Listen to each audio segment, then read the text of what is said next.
so according to my understanding of, Most High Creator, I would say God is paradoxical, but God is not confusing.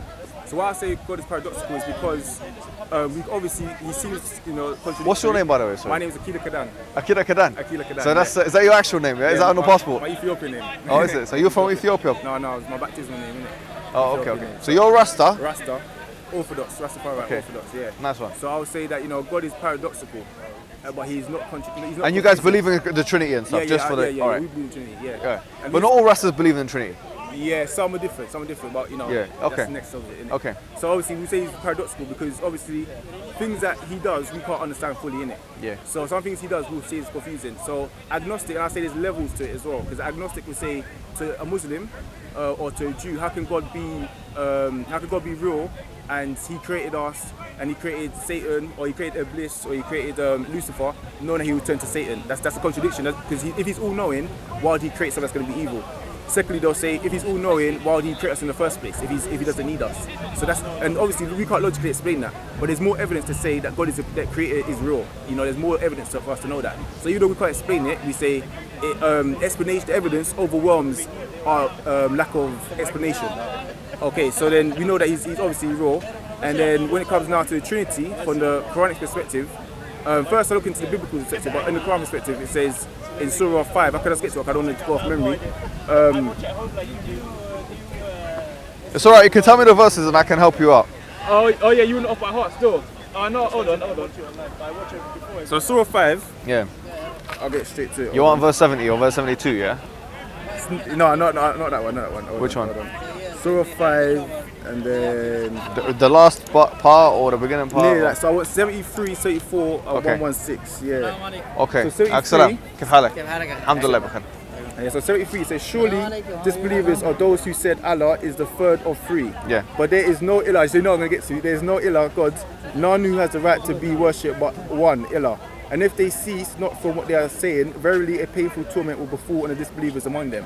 Alright, so I first want to get your input upon that, innit, first before I give my input, because it's obviously, your hosting to the Quran. Yeah, so it says, لَقَدْ كَفَرَ الَّذِينَ قَالُوا إِنَّ اللَّهَ ثَالِثُ ثَلَاثَ, yeah? Yeah. So that he is the basically the ones who said that God is third of three. Yeah. Before it says لَقَدْ كَفَرَ الَّذِينَ قَالُوا إِنَّ اللَّهَ هُوَ الْمَسِيحُ ابْنُ مَرْيَمَ, yeah? Okay. The ones who say that God is the Jesus, son of Mary, or the Messiah, is God, then they are the disbelievers.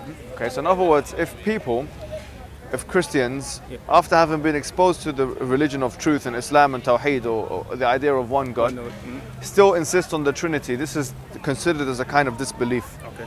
So those who say that God is third of three, or that He's the Trinity, or whatever kind of expression that you want to put to it, this is a deviation from the monotheistic tradition of Abraham, and this is how the Quran depicts it. Okay, so obviously if I'm reading it here, in the Quran it's saying third of three. Yes, yeah. So you understand what I'm saying? A third of three is not even, obviously I'm Rasta, but I understand what even like the Christians believe and whatnot. Yeah. And even that doesn't hold true to their understanding of the gods. To say a third of three, they don't actually say third of three. Yeah. So because a third of three would be like a portion, 1, 3, and then 3 of them. So you know what I mean? So okay. So that shows. No, this is an Arabic expression. Arabic expression. Thalithu thalatha, yeah. So Thalithu thalatha means here the third of three. So in other words, there are three entities which constitute the Trinity, and that He constitutes one part of that three entities. This is what Christians say. So he's saying a third, 1/3 of three. Thalithu thalatha. Yeah. So a third of three is not 3 and 1. Yes. Okay. Third. The term in Arabic is not third. His three. One of them. Thuluth. The third one of three. Third, if you translate it into Arabic, it will be thuluth. Thuluth. What does that mean? It means third. Third. But thalith This one. means... Yes. Let me tell you, basically... So that's a yeah, one of... Yes. Oh, okay, okay. So he's not saying that basically, it's saying that He is a third, i.e. 1/3. Yeah. It's not the third. Term. It's not like that. Basically, in English, you got cardinal numbers, yeah? So like first, second, third. This is a grammatical term. It's called a cardinal description. First, second, third, fourth, fifth. Yeah. It's different to saying a third. Okay. A third is a fractional term. So we're not talking here. Here is not saying thuluth thalatha. It's not saying this. Okay. It's not saying the fractional sense. It's saying it's the third of three. In other words, there are three entities, and He constitutes one of those three. Okay, so it's slightly different still, nevertheless. But I understand what you're saying. Do you get it? Same as English. I understand what you're saying, but it's. And by the way, just to go back to your third of third, yeah? Yeah. No doubt there are some Christians who do believe in that. Like And who? like for example, if you look at, Even the Catholics. like I'm saying, if you look at before you had two rivaling factions. You had tritheists and you had modalists. Yeah. Okay. Modalists, they believed in that God took three different modes. Yeah, three different modes, and one of those modes was the Father. So you could say that some modalists could believe that there's a division of God, like one God divided into three different parts, because they couldn't. You had two sides of the spectrum. One of the sides was saying that God is one, but divided into three. And you could say the other extreme was the tritheist extreme, said no, God is Father, Son, Holy Spirit. So in other words, there are three gods. Okay. And now the Catholic and let's say Protestant church are somewhere in the middle where they say no, God is 1 and 3 and 3 and 1. Okay, we'll leave that as a disagreement, but I understand what you're Do you get what I'm saying? Yeah, I understand what you're saying, 100%. So then after that it's saying, I think... So there's no God except for one. Yeah, and it's, you know when it's saying the Messiah, Jesus, son of Maryam, was no more than a messenger. Many were the messengers that passed away before him. Yes. His mother Maryam was a good woman, so yeah, Siddiqa, yeah. They Good. both used to eat So to me, obviously that puts it into context, isn't it? Because obviously he's saying further free, so obviously there's free, and then now it's basically clarifying it, basically putting it into context by mentioning Maryam now. So it's saying the non-believers, they believe that further free is Jesus and Maryam. You Well, understand look, the Quran doesn't say that in the first verse. So yeah. what we say is that the first verse, when it was talking about third of three, the Mufassirun of the Quran, like Tabari and others, they try to make their own, what you call ijtihad, like their own reasoning as to who were the three. And you know, they had differences of opinions. But the point is, the Quran never says that Mary was part of the Trinity in that explicit way. It never says that. However, it does mention that some people consider her as a deistic type figure. Higher than Jesus sometimes. Yeah, so some, like for example, Catholics would maintain that Mary is the mother of God, and they would actually do acts of worship towards her. So we would say, for example, that they would call out to her. Now we would say anyone who is called out to other than God, that's seen as someone who is taken as another God. So from that angle, since she's been called the mother of God, since some ritualistic things, and Protestants would agree with me, are done in the name of Mary, then that is seen as some kind of deifying her as a character. That's why it says, "Kana yakulani ta'am." Yeah, so it says both of them used to eat food. In other words, Mary and Jesus, both of them had human tendencies. But at the same time, even if you say that's deifying Maryam, it's not in the context. Obviously, he's talking about Trinity here, isn't it? So it's like, let's say they was doing that, making a mistake, innit? So that would be like a fourth, innit? It wouldn't be third or free. It wouldn't. So if you put it into context, these are two different verses, yeah. Yeah, but it's within the Surah 5. It's like that's fine. You know what I mean? But that's not how it works. So here you have a new subject when it talks about Mary and Jesus. It's talking about something completely. It's now telling us that Jesus and Mary كان يأكلون الطعام, and then it says انظر كيف نبين لهم الآيات ثم انظر كيف أن يؤفكون. Look how we make the signs very clear for them, and look how after that they'll run away or they'll turn away. So this is a message to you. And no, but the point is, do you know how Christians had to try and figure this out? Because this was a real problem in Christianity, by the way. Go on. Basically, the idea of is Jesus a man, or is he God, or is he both? Yeah. So basically, because if you say that Jesus, the human being, was a human. So Jesus, the human being, was God himself. If you maintain that, do you maintain that? Go on, say again. Do you say that Jesus was God as a human? Well, God in flesh? Yeah. Yeah, 100%. Okay, so did God die? See, okay, we're getting to another subject. No, hold on. Because if that question is posed, you know how they try to resolve it. I'm gonna be on your side for a second. Yeah. I'm gonna pretend to be a Christian. I'll tell you how they would answer that question. Yeah, go on. So they would say, look, Jesus didn't die, because I know people stop at that argument over. They say, look, Jesus has two natures, isn't it? So the one nature is that he is a man, and the other nature is that he is a God. Okay, that's how they try to resolve the issue of, is Jesus, how comes Jesus died, how comes because they believe obviously Christians believe he died, how comes he needs to eat, how comes he's in need, how comes he doesn't have all knowledge, etc.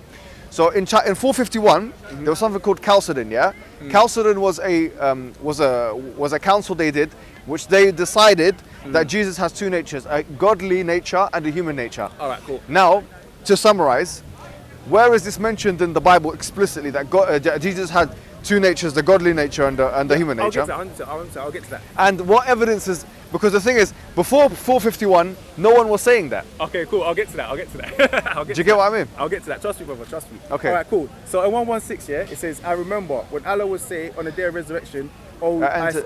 Yes, it says. Son of Maryam. Yeah, you say in Arabic, did you say to men, worship me and my mother as two gods beside Allah? So as I'm saying, it's all in context with Surah 5, isn't it? Obviously, Muhammad knows what he's doing when he puts it into context with Surah 5. So now he's saying. Obviously, we don't believe this is from Muhammad, isn't it? Okay, yeah, obviously it wasn't him. Obviously, when he passed we away. believe it's God. Yeah. I know it's straight from. I know. I understand. Go on, bro. I understand. So basically, when you go to Surah 5, 116. No, not even 116 before that, innit? So I'm saying it's all in context, the whole of it. So but yeah, okay, look. So there's different. Sorry, go on. Sorry. So he's saying the third of three, right? Yeah. So that's mentioning number 3. Yeah. So if you say the Maryam bit and they're making a mistake, the Christians making a mistake. So that obviously, if they make a mistake, they could be adding like a 4 in it, because they added another one to it, innit? Like a deity, like worshiping her, praying to her, all of that. Yeah. What I'm saying is third of 3 is basically they're misunderstanding the concept of third of 3, because now they're saying here, Jesus, Maryam, do you want to worship her beside Allah? So now they're still maintaining 3. There's no like 4. No, but here, so now are you going to worship Jesus and Maryam beside Allah? So okay, this is. I think you've misunderstood the verses. Okay, cool. Verses 72, 73. 72 it says, لَقَدْ خَفْرَ الَّذِينَ قَالُوا إِنَّ اللَّهَ ثَالِثُ ثَلَاثَةٍ. Yeah, the ones who said that God is third of 3, they have disbelieved. That's one verse.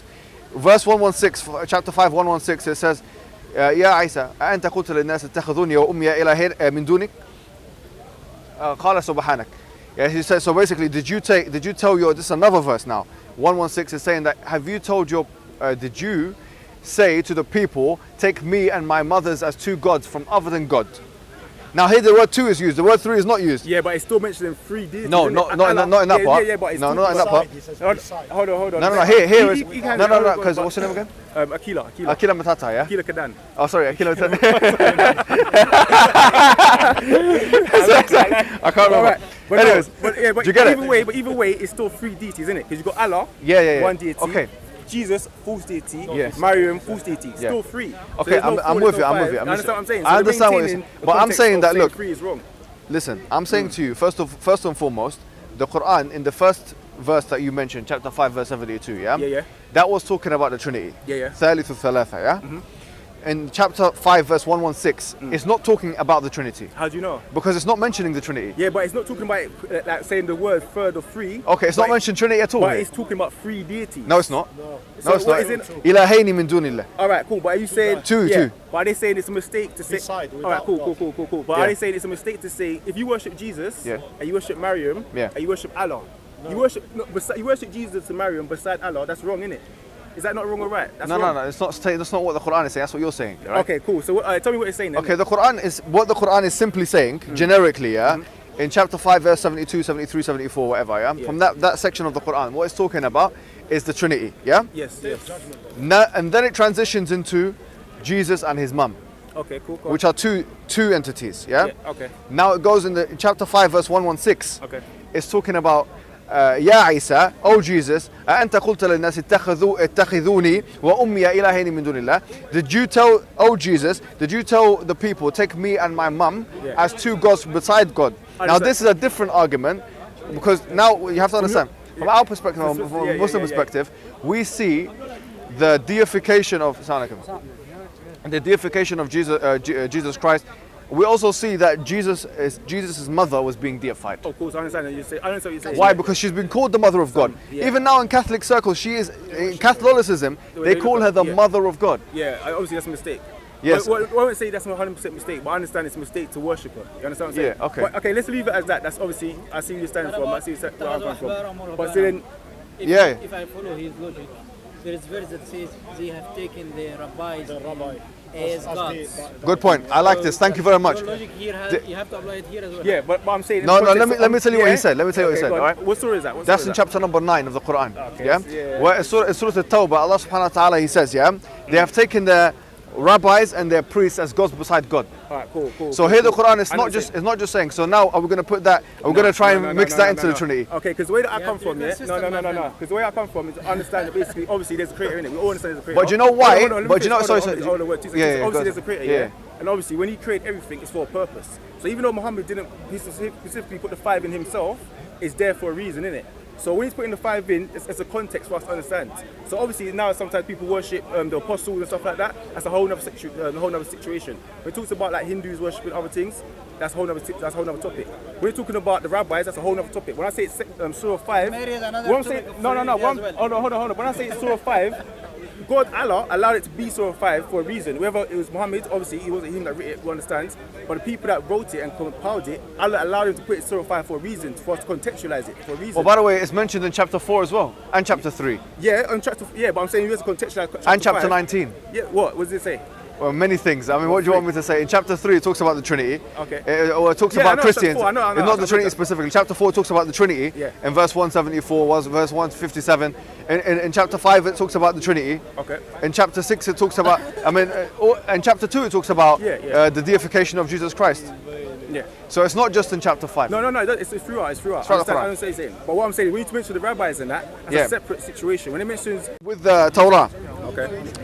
That they, in effect, have created their own legislation. Okay, I understand what you're saying. And the same thing applies with the church and their councils and Christianity. That's what I'm saying. When I say God is paradoxical, because someone else, that's obviously, I'm Rasta, so I respect Islam, but what I'm saying is someone that doesn't have no Abrahamic faith, they'll come and say, even though you say you don't worship the Kaaba, actions, the definition of worship is to bow down. So they'll say, even though you say you don't do it, from their perspective, it's worship. So what I'm saying, you know what I'm saying? So, but the, of course you will argue, say no. Yeah, he's saying that that's not. That's what I'm saying. I'm saying it's neither here nor there because within your context. It's not. So we have to since you're talking about the Quran, and we're saying that the Quran is discussing certain things, aspects of worship. Yeah. All that's necessary, as mentioned in chapter 4, verse 91, 92 of the Quran. أفلا يتدبرون القرآن ولو كان من عند غير الله لوجدوا فيه اختلافا كثيرا. That if it was from other than God, there would be contradictions in it. All that's necessary for us is that the Quran doesn't have contradictions.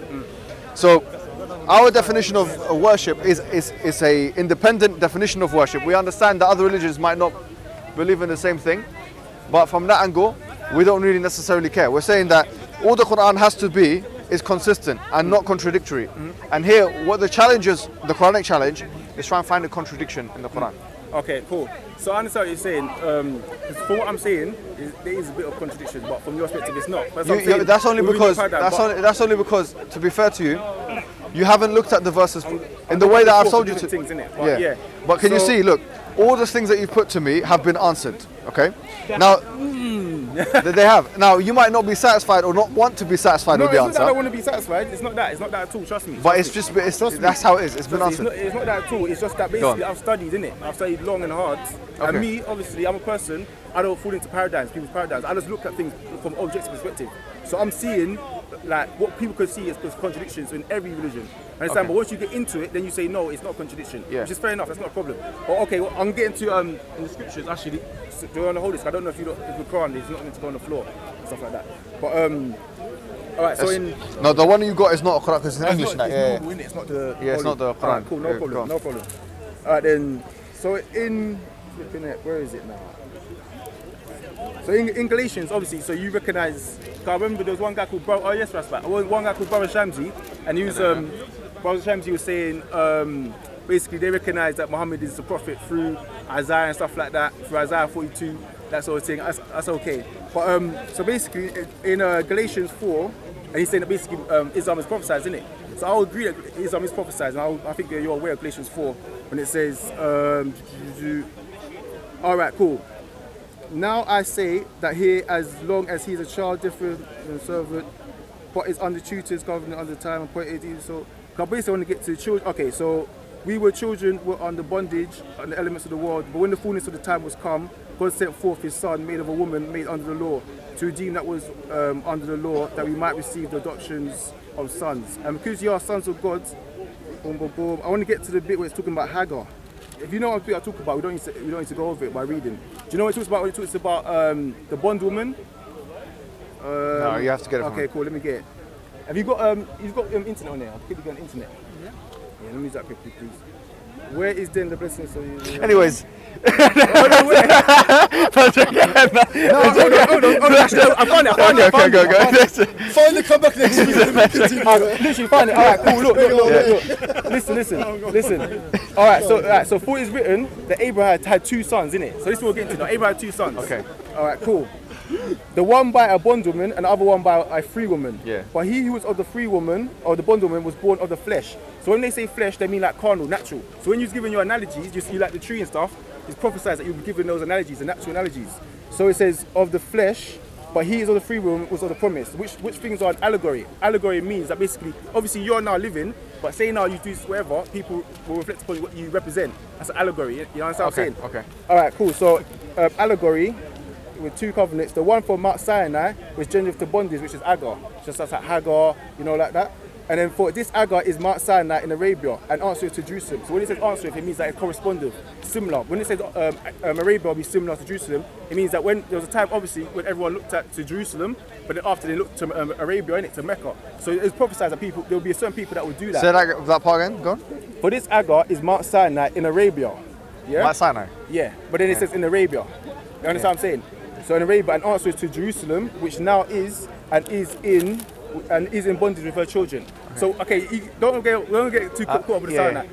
From the Islamic perspective, we now understand that Ishmael is obviously comes from Hagar, innit, from Abraham. Yeah. So he was the oldest son, innit? Yeah. And he obviously separated from Isaac and all that. Yeah. So that's what he's talking about. He's talking about the 2 covenants. So obviously with Rastafari, we recognize there's 2 covenants. So sometimes you talk to Rastas and that we're not really against Muslims and Christians because it's a different level, innit? Okay. But what I'm saying is that in bondage with her children. So what he's saying is that basically, but Jerusalem which is above is free, the mother is asked for, is written, rejoice, the barren, best, great. Now we brethren as Isaac was as children of promise, but as then that was born of the flesh, persecuted him that was born after the spirit. So what he's saying there is persecuting, basically, obviously we know, I don't need to get into history, but you can see the persecution that takes place for one to another. But it's talking more about in the Islamic terms, when it comes, there'll be many times they'll be like talking aggressively towards a certain type of people that see things a bit more spiritually. That's what I'm saying. So that's why I kind of reference like the agnostics. Because Rastafari, we say everything is everything, innit? So meaning that basically everyone has a purpose. So when you have an agnostic or question, you say that, why did God create us and he created the devil, doesn't make sense, and you can't really answer it. It's because the agnostic is to show you a level, like they're on like a lower level, like, you understand what I'm saying? But they're going to question you and you can't answer it. So what's your point with this? So my point on this is that when it's saying in the Quran, basically in the Quran it's saying, you can't say third of 3 and 1. Basically it's prophesied that basically these people, there'll be certain people that will come and that they will say these certain things. What does it say there? What does it say anything about 3 and 1 here? What do you mean 3 and 1? It's talking about the spirit, innit? So what you just said there was different to what you just read out there. Okay, so what I'm saying is put into context is basically there's 2 sons, innit? 2 sons. Yeah. Ishmael, Isaac. So Isaac is what people know as the Jews. Obviously, I'm not going to get into that. Yeah. But we understand some people understand that true Jews are the Hebrew Israelites, innit? It's a different subject. Are you a Hebrew Israelite now? We're not going to get into that. What, are you a Rasta or you're a Hebrew Israelite? We're not going to get into that. But Hebrew Israelite is identity, innit? It's not like a religion. It's just identity. So Ishmael's and Isaac, they're two covenants, innit? Okay. And this is one of the reasons why in history, obviously prophecy, in history as well, Muhammad sent people to go to Ethiopia. You understand what I'm saying? Because you have to remember in Ethiopia, I know you're going to say, you might have a certain thing to say, but I don't know. Can I be honest with you? 100%, brother, go on. What's your name again? Akila Kedan, yeah? Akila Kedan, yeah. All right, listen. Right now, I'm really trying to, as you're speaking, I'm listening, yeah? Okay, cool. What I'm trying to do is I'm trying to sieve your words into a coherent PEE kind of like... Okay, cool, I'll do that. Yeah, okay, I'm trying to create an argument for you. Yeah, I'll break it even more. I don't see what the point is. You see what I mean? I'll break it even more. Okay, I'll explain everything. So let's try and condense it in a few words. 100%. So remember I asked you questions, right? I said, how do you know Muhammad is real, right? Yeah. How do you know he's a prophet? Yeah. What was the prophecy that pertains to him? Yeah. And what does the Quran say about the Trinity? Yeah. So when I'm asking you these questions, because I obviously answered my questions myself. So me as Rastafari, right, we obviously believe that His Imperial Majesty is the divine King of Kings. So when we say that now, Haile Selassie, innit? So when we say that now, it's not a belief system. It's factual, innit? So you don't have to believe nothing to know that. And that's what I'm saying. How is it factual? How's that factual? Obviously, he's a real person, innit? Yeah, So everyone is a real person. Yeah. Belief system, isn't it? Yeah, so it's all right. No, you can tell. He says I believe. It's officially his title, King of Kings. That's his official When was he? title. Was 1930s? When was he? When was he crowned? Yeah, 1930s when he was crowned. That is his official title. So why him? Like, what? I mean. Yeah, we could ask. But I remember I said the why questions. The why questions, just the levels. You understand what I'm saying? And he was seen as a dictator and stuff. Yeah, perception is that's another thing. Another thing. Anyways, I mean. But all right, cool. but what I'm saying is these are facts, innit? Yeah. So obviously, you have to get everyone agree on it. No, you have to get everyone agreeing. You have to get everyone agreeing. The whole world. The King of Kings is only Allah. Listen. It has to be something Brother. like there is sun in the skies. This is a fact. No, listen. Everyone will agree on this. Okay, when he was living, let me finish. Haile Selassie was not God. That's the thing. Listen. Let's not jump to steps. No, but that is the main issue. Listen. Let's not jump. Because that's what you believe, bro. Is that what it is? Hold on. You don't believe that? Hold on. He told me he believes Let's, No, please, he listens to you. Talk about that now. Haile Selassie being God. No. We'll get to all of that. But that's the main issue. But this is not So entertainment. do you believe in the Trinity or Haile Selassie We're being going to God? get to all that. But remember, we was talking first about the Quran and the scriptures. So I'm just putting things into perspective, innit? Okay, but now you're going to tell me Haile Selassie is God. Hold on, I'm going to get to that, man. Let's just be patient, bro. So what I'm saying is that when I said to prove to that Muhammad is real, that's what I'm saying in the context. The same way I can know Haile Selassie is real, like I know you're real, he proved that Muhammad is real in that context, right? Yeah. So he said he can prove that he's a prophet in that. Yeah. Like show me obviously scriptures or something secular, something that's not from the Quran or from the Bible. Yeah. I can prove that he's a prophet. That's fine. And we talked about that and I showed it to you and that's it. I didn't see no evidence. Oh, I didn't have it on my hands. But I accept anyway. I accept Yeah, alright, fine. That's not a problem. But what I'm saying is, so you're saying he's a prophet and all that. Yeah. That's fine. So what I'm saying is, with his poor majesty, first it's levels to it now, innit? So obviously you're a Muslim, innit? So it's not for me to say to you that Haile Selassie is God or anything like that. When I understand the levels. You understand? You don't believe that Jesus Christ is God. So how can I say to you, talk about Haile Selassie? It's levels. He himself never claimed to be God. Yeah, it's not about if you. Yes, I'm saying yes. He was made into a God.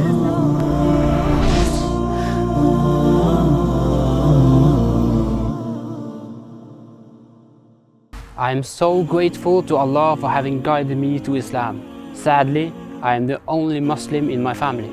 It hurts me that my parents haven't accepted Islam yet, and I ask Allah to guide them. But it also gives me a special drive to work for the establishment of Islam. I don't want anyone to miss the chance of becoming Muslim. The Prophet ﷺ said that the Muslims are like one body. If you can feel my pain, would you please help me relieve it? You are now my new family. Click the link and donate to establish this masjid and share in the reward for the message of Islam reaching the corners of Norway.